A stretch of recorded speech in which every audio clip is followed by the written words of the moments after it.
Please remember, this is just a theory. If you think I'm right or wrong by the end of the video, feel free to comment down below. And if you like the video, please don't forget to like and subscribe. Thanks very much.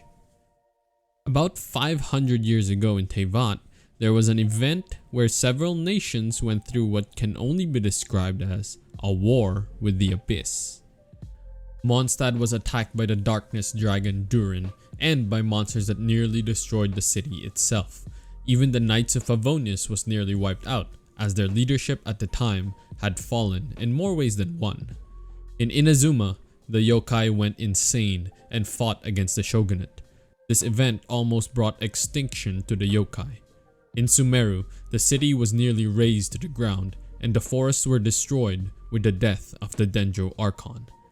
This event was called the Cataclysm, and suffice to say, it was a disaster the likes of which could even rival that of the Archon War. But what caused the Cataclysm? I think the most common belief right now is that Celestia attacked the nation of Khaenri'ah because they challenged the divine, and the alchemist Gold turned the people of the nation into monsters as a last-ditch effort to defeat the gods. Or the people of Khaenri'ah have advanced so far that they were considered a threat to Celestia.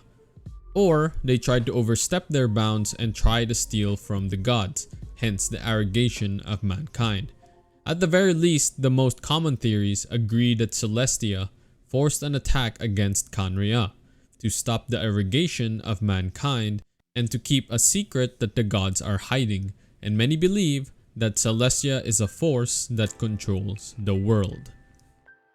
But if I may play devil's advocate here, I think Celestia didn't outright destroy Khaenri'ah, but rather they couldn't save it.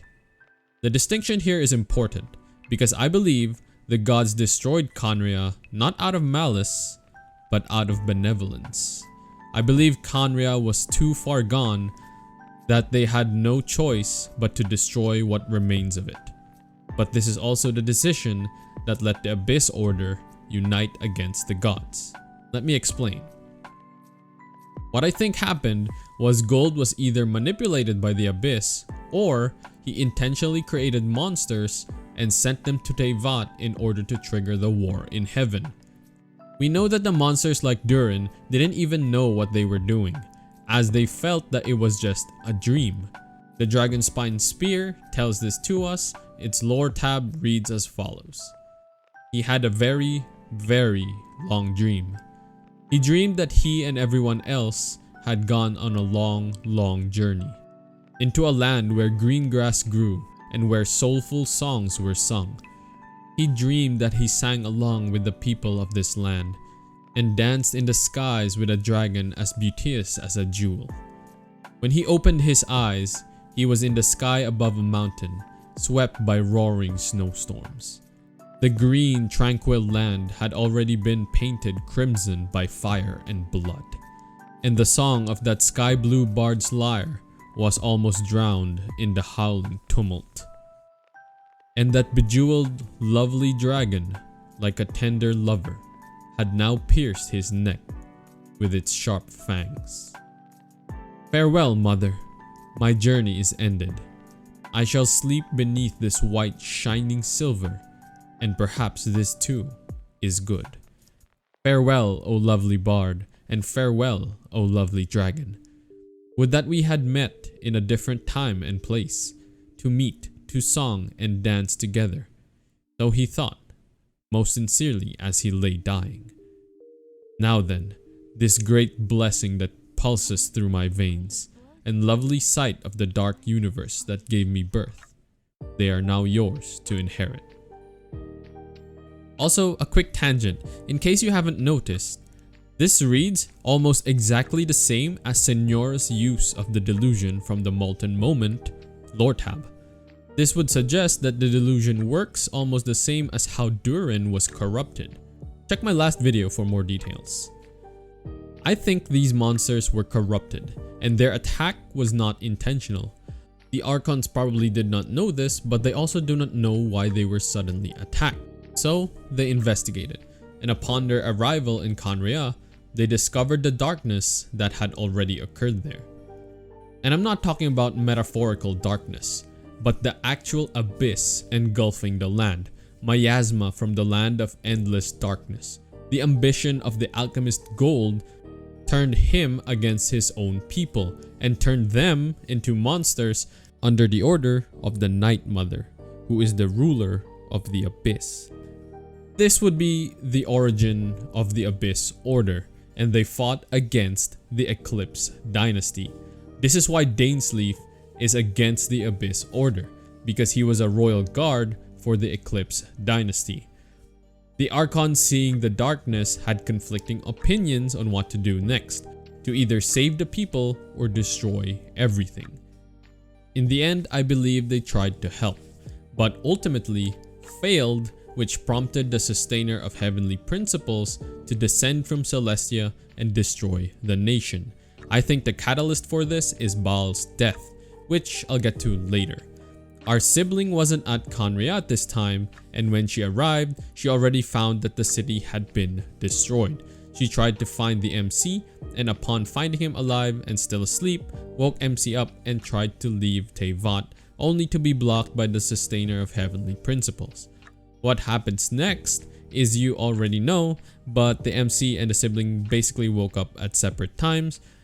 But I think the reason why our sibling wants to destroy the gods was because she only saw the destruction and is being manipulated into believing that the gods attacked first. Alright Arlune, you sound insane, I hear you saying. I do understand that this is a bit of a stretch, but we actually have some evidence that supports this, in the form of a timeline. In the Raiden Shogun's teaser trailer, as well as the events of Inazuma and the lore from Inazuma, we actually get somewhat of a timeline regarding the events of the Archon War and the Cataclysm. And we'll check the teaser trailer right now. It starts with Sasayuri the Tengu, who died shortly after the Archon War when Orobashi decided to attack the Shogun. The shogunate went to war with the Sangonomiya, fighting against Orobashi. Sasayuri fell, but ultimately the shogunate was successful and they slew Orobashi. We know that this happened around 2,600 years ago during the Archon War. Next we have Chiyo, who died during the Cataclysm when the monsters of the Abyss corrupted the yokai and in turn also corrupted Chiyo, which caused her to attack the Raiden Shogun. Raiden A cut off Chiyo's sword arm and one horn, and she died shortly after. This occurred during the height of the Cataclysm, as we know that she was still fighting in that war. This means that there was a war with the Abyss during the Cataclysm in Inazuma. We also have some more confirmation of that later on. Lastly, of the three friends, Kitsune Saigu died due to being corrupted by the Abyss and turning into filth. But this doesn't actually occur in Inazuma, but rather happens in a place where there is deep darkness, where I believe this place is Khaenri'ah, when the Archons decided to subjugate the monsters of Khaenri'ah from the source. In the book New Chronicles of the Six Kitsune, it is said that Kitsune Saigu left 3 times. First, when she left the Hakushin lands, the home of the Kitsune, to dwell within the Grand Narukami Shrine. This happened before Yae Miko was even born, and when Yae Miko was young, she also left the Hakushin lands to follow Saigu, and went to the Grand Narukami Shrine as well. Here, she was doted upon by Saigu, but after another Tengu by the name of Yurakusai did something to incur the wrath of the Abyss, forced Saigu to leave a second time from the Narukami Shrine towards Tenshukaku. Her last words to the Shrine Maidens of the Narukami Shrine and Yae Miko are, "A disaster that will engulf heaven and earth is coming. My duty is to defend the people and protect our lord, and so I must go to the shogun's side." So Saigu already had an idea of the coming cataclysm before it even happened. Eventually, the war did happen and the yokai in Inazuma were corrupted. Many of the shogunate were killed in the war, but after that, Saigu left for a 3rd time. It was said that she left to the deep darkness, which I think is Khaenri'ah. Saigu died in Khaenri'ah, probably to try and protect a distraught Beelzebul when Baal died. She was swallowed by a miasma of darkness. This is actually somewhat hinted upon in the Hakushin Ring lore tab, where 2 lines in particular describe the situation. These 2 lines read as follows: "Now in this darkest of places, and I hope the barrier that guards them will not be eroded by any darkness." The Hakushin Ring itself was from Saigu's perspective as she was being swallowed by the darkness itself. There was even a point when A told Yaemiko that you and I have both witnessed the great loss that progress can bring. A lost Makoto and Yaemiko lost Kitsune Saigu. Now that was a long tangent with Saigu, but continuing the character teaser, we see that the next person that perished was Baal, although we didn't know at this time, meaning Baal may have died after Saigu. So, now that we have a timeline of events, here's what I think the timeline looked like. The monsters of the abyss, created by Gold, arrives at the shores of Inazuma, the forests of Sumeru, the skies of Mondstadt, and the lands of Liyue, and the other nations. The war with the abyss occurred and the Dendro Archon was slain. This prompted actions from the Archons as this was an act of war. The Archons convened and went to Khaenri'ah, only to find that the nation was already being destroyed from the inside. Gold had used a corrupted version of the art of Khaenri'ah to turn the people into monsters, and the nation itself was plunged into a deep darkness of miasma.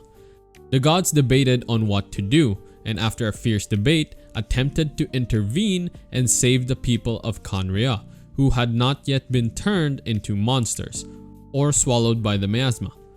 A fierce battle against the Abyss Order occurred, which caused the Electro Archon to be mortally wounded. Saigu sacrificed herself and put a barrier around Baal and Beelzebul, as mentioned in the Hakushin Ring, and the darkness swallowed her. She dies, Baal dies as well in the arms of Beelzebul, which triggers the arrival of the Sustainer of Heavenly Principles. 2 gods had died, and Celestia could no longer sit idle. The Sustainer destroyed the entirety of Khaenri'ah. Our sibling returns to Khaenri'ah only to find it destroyed. She finds the MC, then attempts to leave Teyvat, where she was blocked by the Sustainer of Heavenly Principles. The survivors of Khaenri'ah become refugees and are placed around Teyvat. This would explain the existence of people like the Jester, Kaya and his family, Reindetyr, Dainsleif, and Albedo. The Archons eventually find out that the monsters were created using the art of Khaenri'ah, which is why they're careful around this power, but do not outright ban it, as seen with Albedo.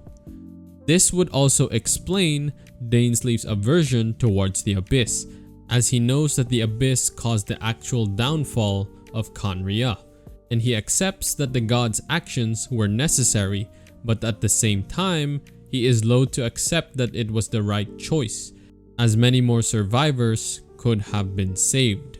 Our sibling woke up first and went on a journey with Dainsleif to find the truth. He learns about the Abyss Order, the surviving people of Khaenri'ah turned into monsters, and the survival of Gold. She and Dainsleif were given an order to either join the Abyss or go against it. And the rest is, well, we're still playing the rest, so not sure yet. But I hear you saying, if this was the case, why does the Tsaritsa rebel against Celestia now? Well, I think she isn't really rebelling against the gods, but rather being manipulated by the Jester, who is speculated to be from Khaenri'ah. If you're curious about that though, I already made a video kind of about it. Link is in the description down below. And so I think Celestia isn't purely evil, but they are a spectator of sorts and nothing more.